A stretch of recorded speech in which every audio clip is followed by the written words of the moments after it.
Class 8 की civics के chapter number 6 understanding our criminal justice system में को अब हम पढ़ेंगे।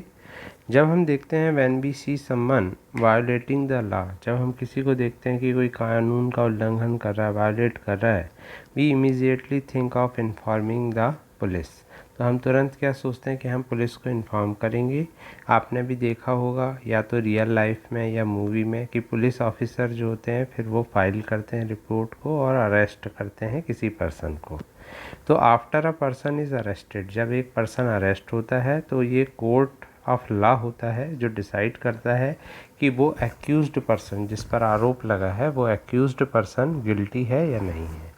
हमारे कॉन्स्टिट्यूशन के हिसाब से, हमारे संविधान के हिसाब से हर इंडिविजुअल जिस पर कोई क्राइम का आरोप लगा है उसको क्या होता है, एक फेयर ट्रायल दिया जाता है। जैसे ये कार्टून स्टोरी दी गई है जिसमें मिसेस शिंदे जो है वो तैयार होते रहती हैं और अचानक से वो अपने ड्रॉर में देखती हैं कि उनकी गोल्डन चेन गायब है।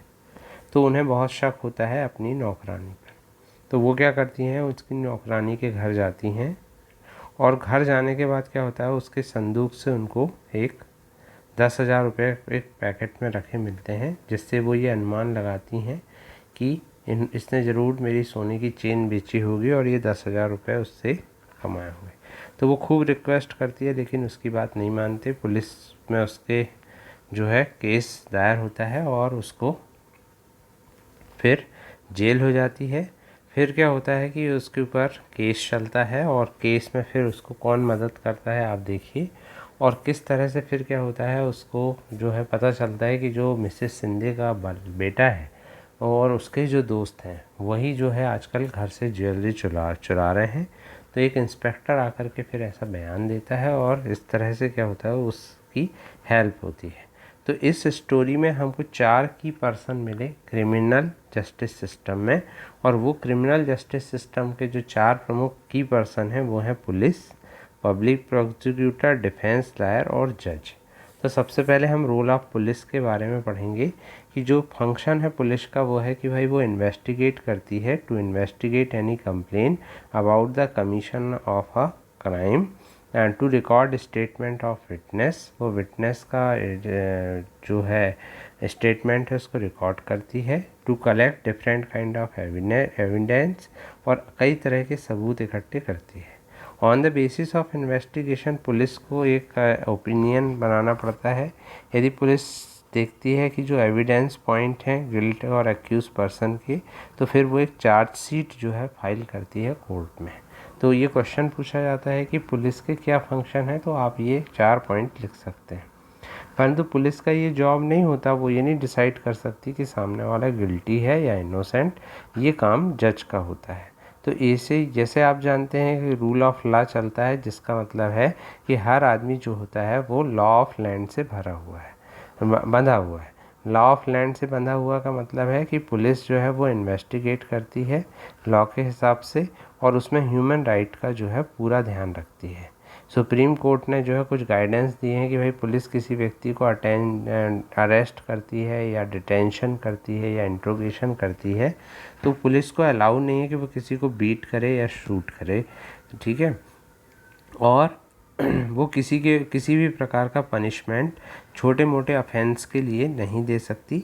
एक रूल है जिसमें कन्फेशन, यदि पुलिस के सामने कोई आदमी कन्फेस कर लेता है तो उसे भी कन्फेशन नहीं माना जाता, उसे भी कई बार जो है अदालत जो है सबूत के तौर पर नहीं मानती है, क्योंकि हो सकता है सामने वाले व्यक्ति ने डर के कारण ऐसा स्वीकार कर लिया हो।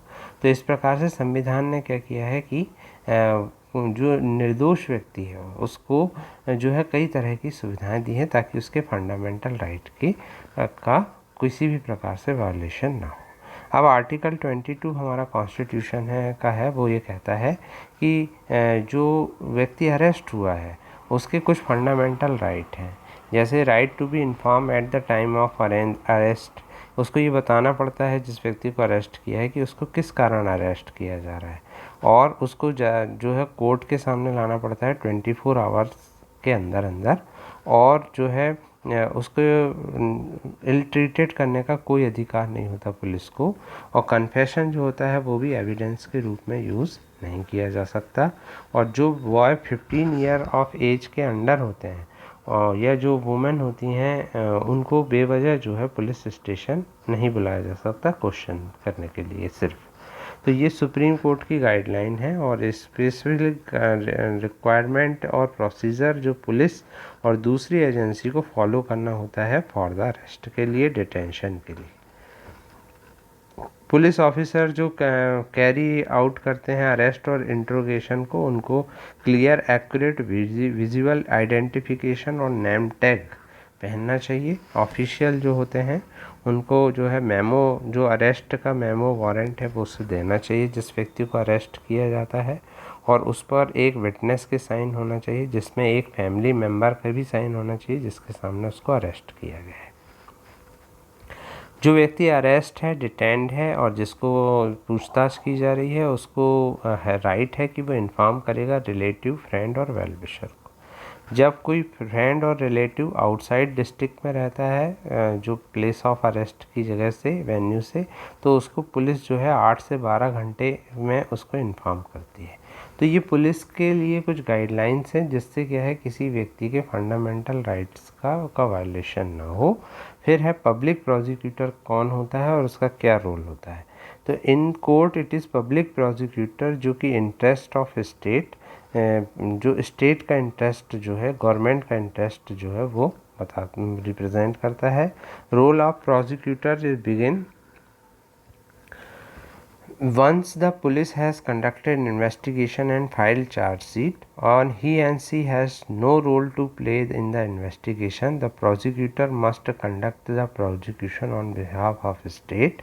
As an officer of court, it is his duty to act impartially or present full and तो वो इम्पार्शली जो होता है गवर्नमेंट की तरफ से जो है वो लड़ता है पब्लिक प्रोसिक्यूटर, और वो क्या होता है पुलिस ने जो भी विटनेस या जो भी एविडेंस रखा है उसको जो होता है वो उसका एनालिसिस करता है।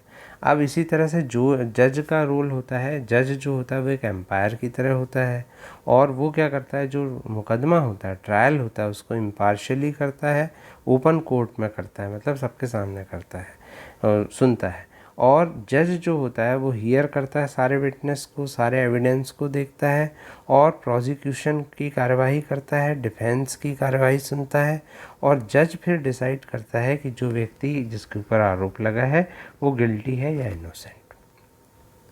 और इसके बाद फिर वो अपना जो सेंटेंस है, सेंटेंस का मतलब सज़ा, उसको प्रोनाउंस करता है। फेयर ट्रायल क्या है? फेयर ट्रायल का मतलब होता है कि कई प्रोसेस जो होती हैं वो ऑब्ज़र्व की जाती हैं। जैसे आर्टिकल 21 कॉन्स्टिट्यूशन का गारंटी देता है राइट टू लाइफ। ये स्टेट करता है कि एक पर्सन की लाइफ और liberty can be taken away only by following bye a reasonable और जस्ट लीगल प्रोसेस। एक लीगल प्रोसेस के थ्रू ही जो है किसी व्यक्ति के मानव अधिकार को या किसी व्यक्ति के फंडामेंटल अधिकार को छीना जा सकता है।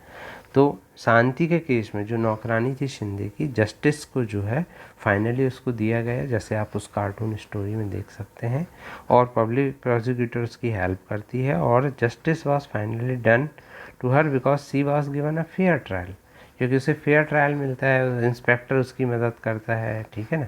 और इस प्रकार जो होता है उसको ओपन कोर्ट में सभी एविडेंसेस, क्रॉस एग्जामिनेशन और प्रोसिक्यूशन और विटनेस के आधार पर जो है उसको इंसाफ मिलता है। तो इस तरह से आपको आप हमारे देश का क्रिमिनल जस्टिस सिस्टम समझ में आया होगा, जिसके हिसाब से जो है आप ये देख सकते हैं कि कोर्ट की प्रोसेस क्या होती है और किस तरह से पुलिस, पब्लिक प्रोसिक्यूटर और जज काम करता है, और कौन कौन से संविधान में ऐसे फंडामेंटल राइट्स दिए हैं जिससे क्या होता है कुछ ऐसी प्रोविज़न दिए गए हैं जिससे फंडामेंटल राइट्स किसी भी व्यक्ति के नहीं छीने जा सकते। तो थैंक यू वेरी मच।